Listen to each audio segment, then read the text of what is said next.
น้องสวัสดีพี่น้องนี่มีกาสิพาพี่พาน้องมางามกับดักนกเนาะก็นกแบบนี้เนี่ยพี่น้องสิขึ้นให้เบิ่งเด้อแต่พอกับผู้ซื้อว่าเป็นนกอีหยังเพราะว่าเมื่อวานบ่ได้งามเนาะ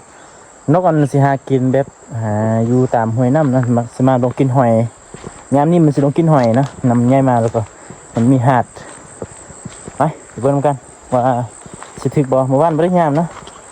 แต่บ่ได้งาม 2-3 มื้อแหละแต่ว่ามื้อนี้มันสิมางามนะว่าสิถึกกี่โตมื้อนี้นะว่ามีก้อนอีโพยามได้ถึง 2-3 เส้นทางที่เฮาไปก็แม่นตามห้วยน้ำลำธารนี่แหละมีขาตั้งกล้องพี่น้องเอ้ยเพราะว่าขาตั้งกล้องซื้อมาใบไม้หมู่ฮักเฮ็ดฮักให้เนาะหมู่มาหาอยู่เฮือนแล้วก็จับเฮ็ดฮักเลยขาตั้งกล้องขาตั้งกล้องเก่าๆนะพี่น้องไปคุ้นเด้เฮาสิใส่กับดักเนี่ยเฮาสิใส่ตามห้วยน้ำนี่ตามห้วยน้ำใหญ่นี่แหละเบิ่งกันน้ำน่าจะเอาไปเบิดกับดักเนี่ยเฮาสิใส่ตามหาดน้ำแล้วว่าตามเข็มหาดนะโอ้ตัวนี้คือตัวนึงตัวนี้นะคือตัวนึงพี่น้องมันมาแล้วนี่ตามหาดน้ำนี่แหละคือตัวนึงแล้วพี่น้องคืออุจักเด้อบ่ถือกระพูดโอ้แม่นมันบ่ถือพี่น้องน้ำใหญ่เฮ็ดมันนะนี่น้ำใหญ่ดันมันนะมันบ่ถือน้ำใหญ่ดันมันนี่คำดักเขาใส่ดึกนิดช่วยมันถือจะถ่ายน้ำใหญ่เฮ็ดมันนะนี่ให้กินนะว่านบ่ได้มาย่ามเนาะว่านนี่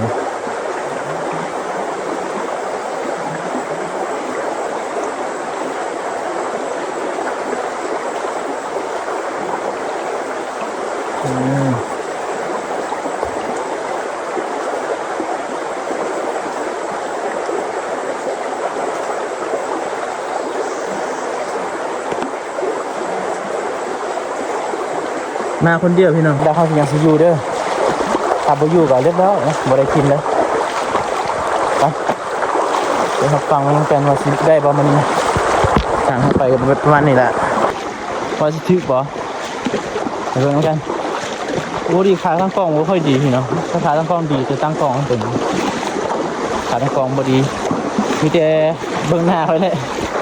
เบิ่งหน้าค่อยไปวิวอาจจะบ่ได้เบิ่งลายได้โอ้ยวันนี้เอาทงไงมาดิดักคือว่ามันถือผมมันถือได้ถือเด้อมาที่ถึงกันเนี่ยก็ถือว่ะบ่ถือนะคือว่ามันถือนะเมื่อวานเนี่ยแดดมุดมือนะเมื่อวานเนี่ยแดดมุดมือว่าต้นเบิ้งไม่ต้องกันให้ทางเด้อติดตามไม่ต้องกันว่ามันจะถือจักโตมันนี้นะ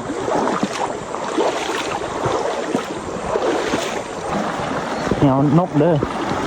เอามาชื่อเด้อทุกคนน้ำท่วมปั๊บ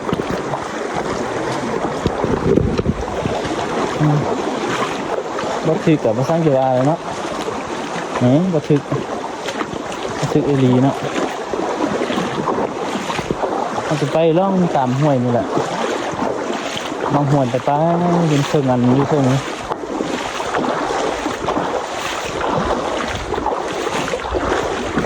ว่านคิดว่ามันถึกเนาะเพราะว่าเด็ดมัดมือวันตัวกับบัถึกโอ้ยหัวกันโอ้ตัวนี้เนี่ยบปีนตัวนี้นะง่ายอยู่แต่มันบปีนดี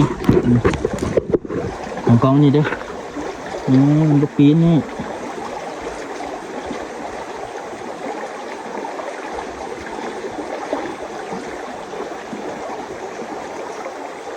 ที่ฟุ้นติดพี่น้อง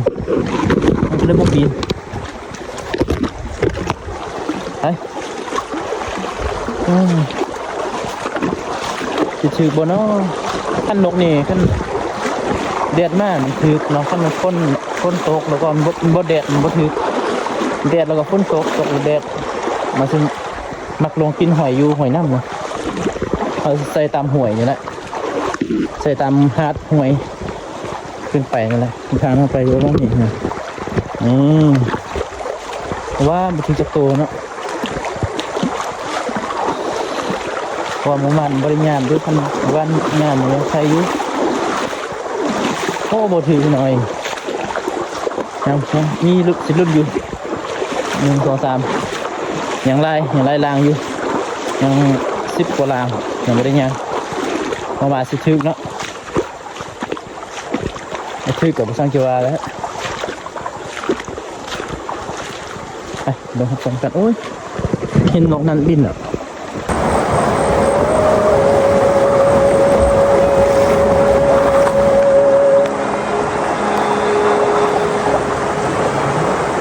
ถ่วมบดนะพี่น้อย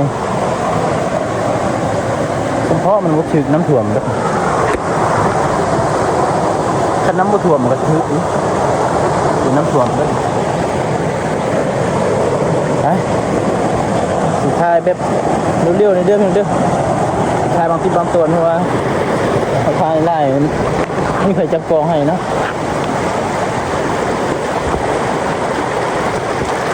มีแต่จับเองท้ายเองแล้วตอนนี้ลายหลางอยู่ทางว่าคือมาตัวนึงเนาะทำบักคือกับสียามตอนกลับนี่แหละ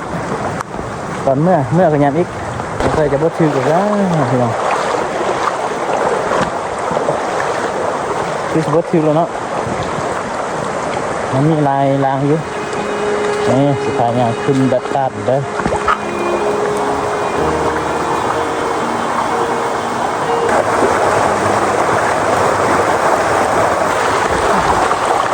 ไปวันนี้แหละไปตามลำธารเห็นไหมไปดักยำนกนี่เห็นไหมนี่ไงเด้อถ้าเราก็ดักต่ำอยู่นี่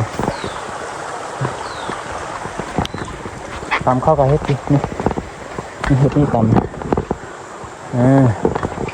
เป็นนายสภาเป็นยามเป็นนี่แหละต่ำแต่ว่ามันเป็นของเฮานะของบริเฮ็ดแต่เฮาเฮ็ดกับดักนกไปเข้าไปเฮ็ดกับดักตับอยู่นี่แต่เฮาไปถ่ายเบิ่งสิเฮาบริเฮ็ดกับดักตับโอ้ยดิ้นละบ่ถือบ่จักบ่ถือนะเดินซื้อถ้าจะถือก็จะขาดมันใหญ่นะขนาดบ่ใหญ่นี่ถือเลยมันใหญ่มันถือแล้วก็มันขาดนี่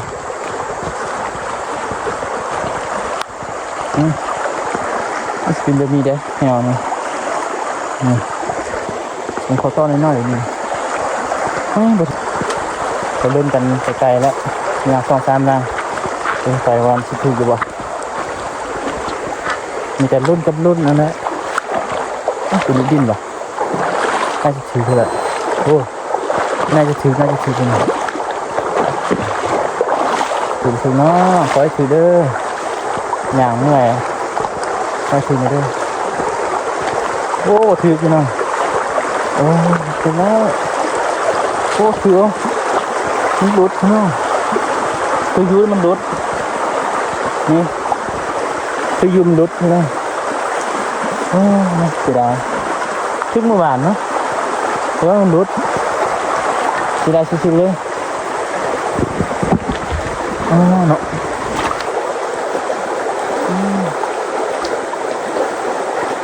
หลุดไปได้นะตึกเนาะยัง2 ล่างรุ่นต่อไปมันสุดทางเข้าไปกับพวกมันก็คักนี่แหละยาวไปตามห้วยตามน้ำอย่างนี้แหละ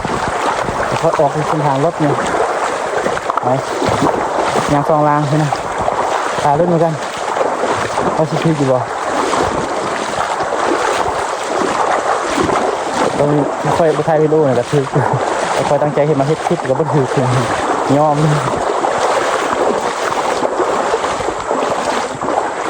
เลยนะบดทึกบางทีเหลืองทึกมันจะลุดนะมันบริเนี่ย โอ้ตัวนี้ดินโอ้ถึกอยู่โอ้ทุกคนเคยเห็นบ่ถึกกบให้เอาถึกกบพี่น้องนี่ทุกคนเคยเห็นบ่ให้เอาถึกกบบ่ถึกนกแต่ถึกกบนี่พี่น้องนกมาถึกมาถึกกบเฮ้ยตัวบงอันใส่แหวนกมาถึกกบแทนโอ้เพียงถึกยังก็เอาเพียงถึกกบน้ำเนาะอันใส่แหวนกจะไปมาถึกกบมามันมาเลยถึกยังก็เอาพี่น้องนี่ถ้าเป็นแหวนี่ยังไปกระทึกบดนะนกไปกระทึกกบไปกระทึกตัวกว้างไปกระทึกบดแหละนะฮะคิดว่ามันทึกนกใครจะไปหู้นะมันทึกกบปลาพี่น้องไปตัดมันกันทำมาปลดกบออกก่อนพี่น้องนี่ใส่แหวทึกกบพี่น้องเคยเห็นบ่ใส่แหวทึกกบใส่แหวนกทึกกบนี่เดี๋ยวแล้วแต่ว่ามันถือตามเป้าหมายเนาะเอาใส่นกแต่ว่าถือกบป่ากบก็เอาพี่น้องนี่ตัวใหญ่ๆเลยกบป่าก็ซ้ำนี่เด้อแต่ว่าเสียบเด้อฮะชิมาปุ๊ดกันมันฮัดเอวมันเนาะที่ว่าถือนกเนาะสุดท้ายถือกบถือมือว่านน่าจะถือมือว่านเนาะถ้าเป็นเหี้ยอียังไปก็ถือบึ้ดน่ะพี่น้องไปมารถกบป่ากบห้วยน้ำนะเราจะหักตีนก่อน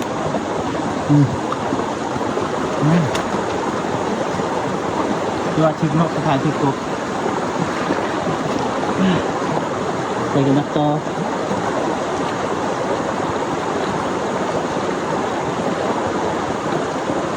ถึงยังก็เอาพี่น้องถึงยังก็เอาดูจากก็ถีบนะดูจากนี่แล้วนกแต่ถือกบไปมันมารถยังก็เอาพี่น้องกบก็เอายังก็เอาไปกันต่อยังล้างนึงรุ่นอีล้างนึงได้เพียงเด้อเราจะถึงยังกบก็เอายังก็เอาบึ้ดละมีแนวกินพี่น้องต้องใส่มันก็จะบึ้ดถือไปหน่อยเพราะว่าน้ำใหญ่ฝนตกน้ำใหญ่ใส่บึ้ดถือละนะเดี๋ยวสภาพมันยำต่ำขึ้นเลย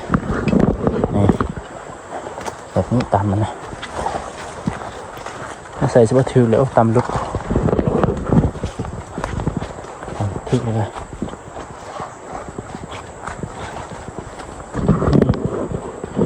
รถตัวนึงละบัดถือต่ำถ้ามันยำต่ำเลยมันเป็นต่ำเพราะอ้าวนะมันต่ำเขาสิ่งนี้ไปไกลแล้วก็ไม่ถือไปหนักส่วนลายมาถืองานตามยังไปมาถือแล้วพี่น้องงานตามพอเอา